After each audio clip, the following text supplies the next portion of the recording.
Welcome to Top 100 Best-Selling Audiobooks, bringing the greatest books of all time to life, in full.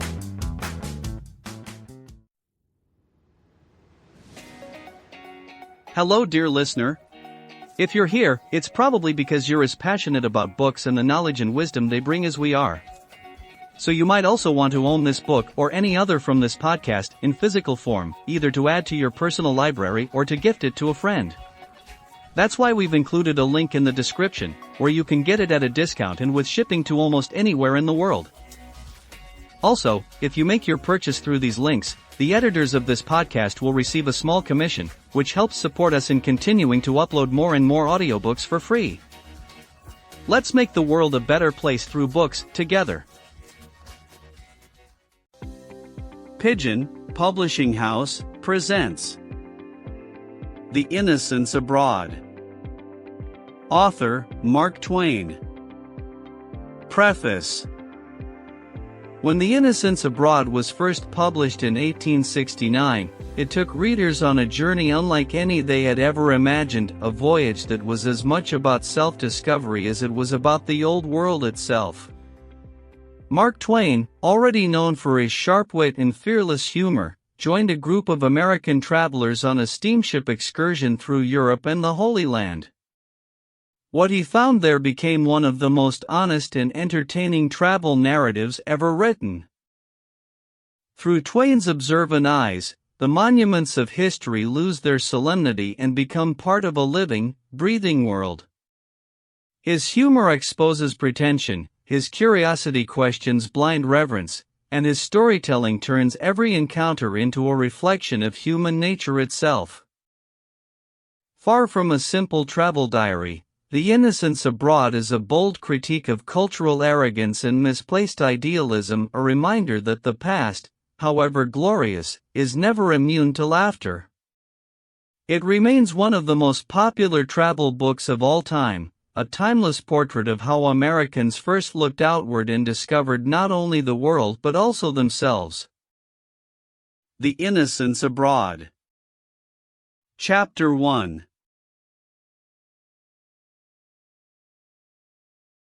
For months the great pleasure excursion to Europe and the Holy Land was chatted about in the newspapers everywhere in America and discussed at countless firesides. It was a novelty in the way of excursions its like had not been thought of before, and it compelled that interest which attractive novelties always command. It was to be a picnic on a gigantic scale. The participants in it, instead of freighting an ungainly steam ferry boat with youth and beauty and pies and donuts, and paddling up some obscure creek to disembark upon a grassy lawn and wear themselves out with a long summer day's laborious frolicking under the impression that it was fun, were to sail away in a great steamship with flags flying and cannon pealing, and take a royal holiday beyond the broad ocean in many a strange clime and in many a land renowned in history. They were to sail for months over the breezy Atlantic and the sunny Mediterranean. They were to scamper about the decks by day, filling the ship with shouts and laughter, or read novels and poetry in the shade of the smokestacks, or watch for the jellyfish and the nautilus over the side, and the shark, the whale, and other strange monsters of the deep, and at night they were to dance in the open air, on the upper deck, in the midst of a ballroom that stretched from horizon to horizon, and was domed by the bending heavens and lighted by no meaner lamps than the stars and the magnificent moondance, and promenade, and smoke, and sing, and make love, and search the skies for constellations that never associate with the Big Dipper they were so tired of. And they were to see the ships of 20 navies, the customs and costumes of 20 curious peoples, the great cities of half a world. They were to hobnob with nobility and hold friendly converse with kings and princes, grand moguls, and the anointed lords of mighty empires. It was a brave conception. It was the offspring of a most ingenious brain. It was well advertised, but it hardly needed it. The bold originality, the extraordinary character, the seductive nature, and the vastness of the enterprise provoked comment everywhere and advertised it in every household in the land. Who could read the program of the excursion without longing to make one of the party? I will insert it here. It is almost as good as a map. As a text for this book, nothing could be better. Excursion to the Holy Land, Egypt, the Crimea, Greece, and intermediate points of interest. Brooklyn, February 1, 1867. The undersigned will make an excursion as above during the coming season, and begs to submit to you the following program.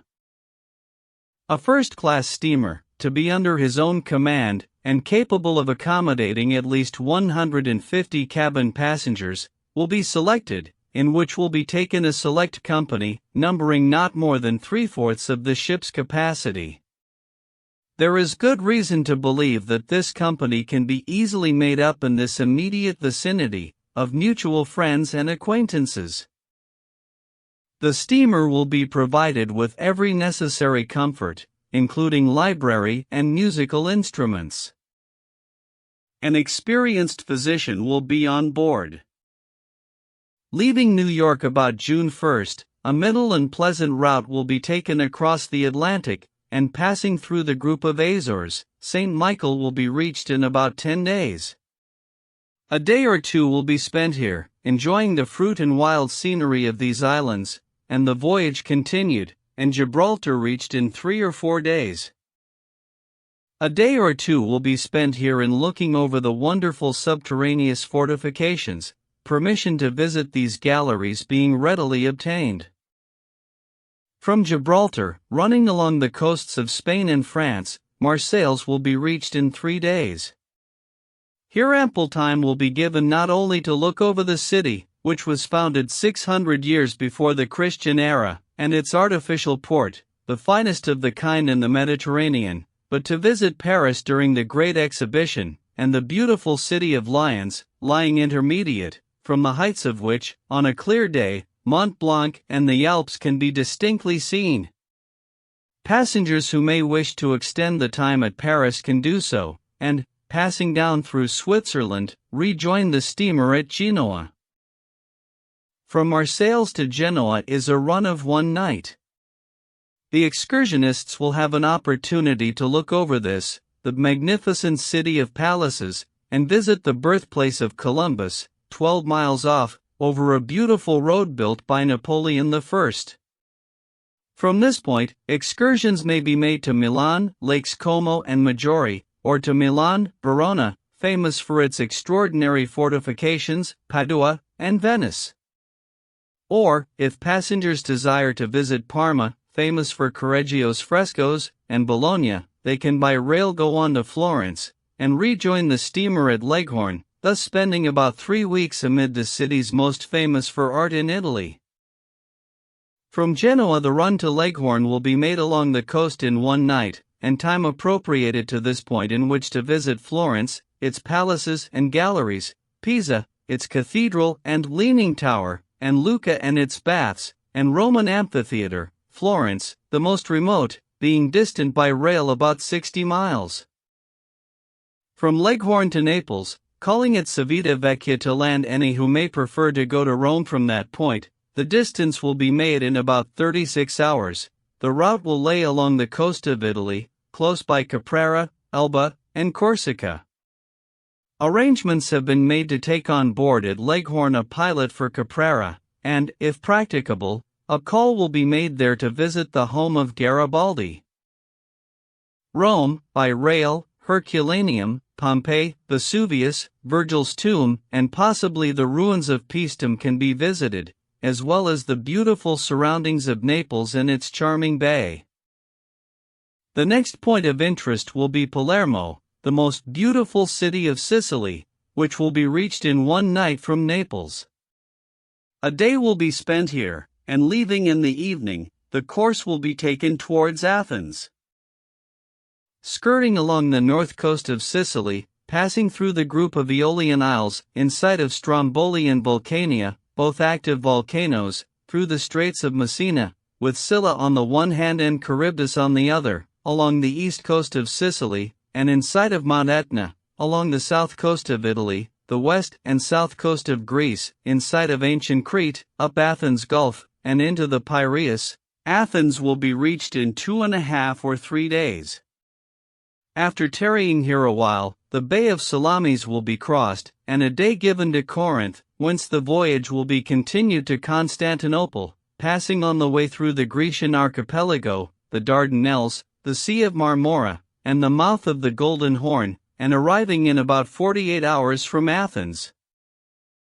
After leaving Constantinople, the way will be taken out through the beautiful Bosphorus, across the Black Sea to Sebastopol and Balaclava, a run of about 24 hours. Here it is proposed to remain 2 days, visiting the harbors, fortifications, and battlefields of the Crimea, thence back through the Bosphorus, touching at Constantinople to take in any who may have preferred to remain there, down through the Sea of Marmora and the Dardanelles, along the coasts of ancient Troy and Lydia in Asia, to Smyrna, which will be reached in 2 or 2.5 days from Constantinople. A sufficient stay will be made here to give opportunity of visiting Ephesus, 50 miles distant by rail. From Smyrna towards the Holy Land the course will lay through the Grecian archipelago, close by the Isle of Patmos, along the coast of Asia, ancient Pamphylia, and the Isle of Cyprus. Beirut will be reached in 3 days. At Beirut time will be given to visit Damascus, after which the steamer will proceed to Joppa. From Joppa, Jerusalem, the river Jordan, the Sea of Tiberias, Nazareth, Bethany, Bethlehem, and other points of interest in the Holy Land can be visited, and here those who may have preferred to make the journey from Beirut through the country, passing through Damascus, Galilee, Capernaum, Samaria, and by the river Jordan and Sea of Tiberias, can rejoin the steamer. Leaving Joppa, the next point of interest to visit will be Alexandria, which will be reached in 24 hours. The ruins of Caesar's palace, Pompey's pillar, Cleopatra's needle, the catacombs, and ruins of ancient Alexandria will be found worth the visit. The journey to Cairo, 130 miles by rail, can be made in a few hours, and from which can be visited the site of ancient Memphis, Joseph's granaries, and the pyramids. From Alexandria the route will be taken homeward, calling at Malta, Cagliari, in Sardinia, and Palma, in Majorca, all magnificent harbors, with charming scenery, and abounding in fruits. A day or two will be spent at each place, and leaving Parma in the evening, Valencia in Spain will be reached the next morning. A few days will be spent in this, the finest city of Spain. From Valencia, the homeward course will be continued, skirting along the coast of Spain. Alicante, Cartagena, Palos, and Malaga will be passed but a mile or two distant, and Gibraltar reached in about 24 hours. A stay of 1 day will be made here, and the voyage continued to Madeira, which will be reached in about 3 days. Captain Marriott writes, "I do not know a spot on the globe which so much astonishes and delights upon first arrival as Madeira. A stay of 1 or 2 days will be made here, which, if time permits, may be extended, and passing on through the islands, and probably in sight of the Peak of Tenerife, a southern track will be taken, and the Atlantic crossed within the latitudes of the northeast trade winds, where mild and pleasant weather, and a smooth sea, can always be expected. A call will be made at Bermuda, which lies directly in this route homeward, and will be reached in about 10 days from Madeira, and after spending a short time with our friends the Bermudians, the final departure will be made for home, which will be reached in about 3 days. Already, applications have been received from parties in Europe wishing to join the excursion there. The ship will at all times be a home, where the excursionists, if sick, will be surrounded by kind friends, and have all possible comfort and sympathy. Should contagious sickness exist in any of the ports named in the program, such ports will be passed, and others of interest substituted. The price of passage is fixed at $1,250, currency, for each adult passenger. Choice of rooms and of seats at the tables apportioned in the order in which passages are engaged,